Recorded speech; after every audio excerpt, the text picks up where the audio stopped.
आज जवळपास 29 दिवस झालेत या घटनेला. तपास चालू आहे. अजून आरोपी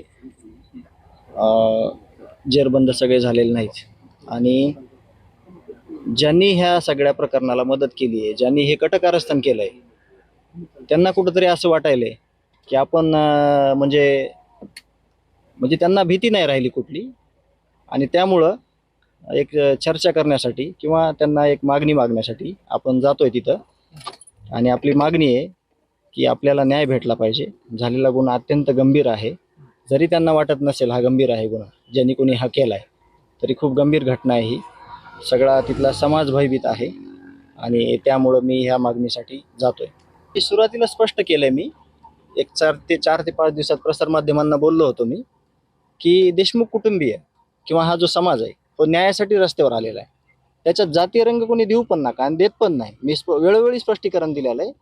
जे माझ्या कुटुंबाला, जे आपल्या गावाला जे लोक आले, ते लोक कुठल्याही जाती धर्माचे असू द्या, कुठल्याही राजकीय पक्षात असू द्या, त्यांनी एक माणूस म्हणून संतोष अण्णांना एक घरातला माणूस म्हणून न्यायाच्या भूमिका मांडलेल्या आहेत. हे जर कुणाला राजकारण वाटत असेल तर ते चुकतायत त्या गोष्टीला. कारण न्याय मागणे हे राजकारण नाही.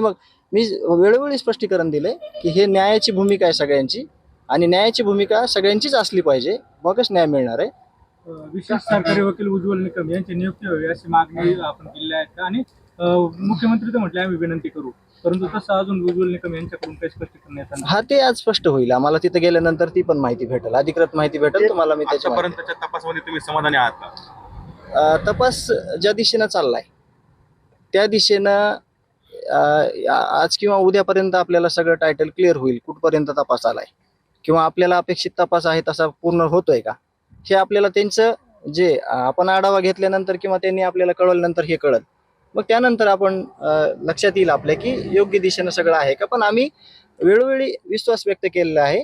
ते मुख्यमंत्री साहेबांचं अधिवेशनातलं जे सगळ्या सभागृहाला आश्वस्त केलं होतं किंवा देशमुख कुटुंबाला आश्वासन दिलं होतं की कुणालाही सोडलं जाणार नाही, सगळ्यांना शिक्षा भेटणार, फासावर लटकेपर्यंत कुणालाही सुट्टी देणार नाहीत. म्हणजे कुणी आरोपी असो आणि जे कोणी असतील ते म्हणजे कोण की घटना घडण्याच्या अगोदरपासून ते घटना घडल्याच्या आजच्या दिवसापर्यंत जे कोणी ह्याच्यामध्ये कटात सामील आहेत सगळ्यांना शिक्षा होणार. पोलीस संरक्षण दिलेलं नाही अद्याप तुम्हाला. आणि म्हणजे जे खून करतात हे करतात त्यांना पोलीस संरक्षण होतं, 4 पोलीस संरक्षण. तुमच्यावर एवढा मोठा प्रसंग ओढवलाय, तुमच्या भावाला मारलंय, मात्र तुमच्या कुटुंबाला तुम्हाला अजून पोलीस संरक्षण. परवा दिवशीपासून संरक्षण आपल्याला दिलेलं आहे.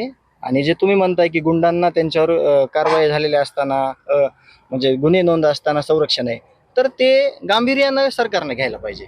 म्हणजे मी जरी मागणी केली तरी त्या जे त्यांची जी म्हणजे जी यंत्रणा आहे त्या यंत्रणेनं ह्याचा सगळा पाठपुरावा करून त्यांना सगळा आढावा दिला पाहिजे आणि ती कारवाई त्यांनी केली पाहिजे. नाही केली तर त्याला काही अर्थ राहणार नाही त्या गोष्टीला. अद्यापही एक आरोपी फरार आहे.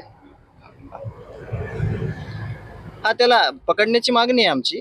त्याला पकडलं पाहिजे लवकर आणि तो पकडेल. यंत्रणा काम करते सगळी. धन्यवाद. एबीपी माझा, उघडा डोळे बघा नीट.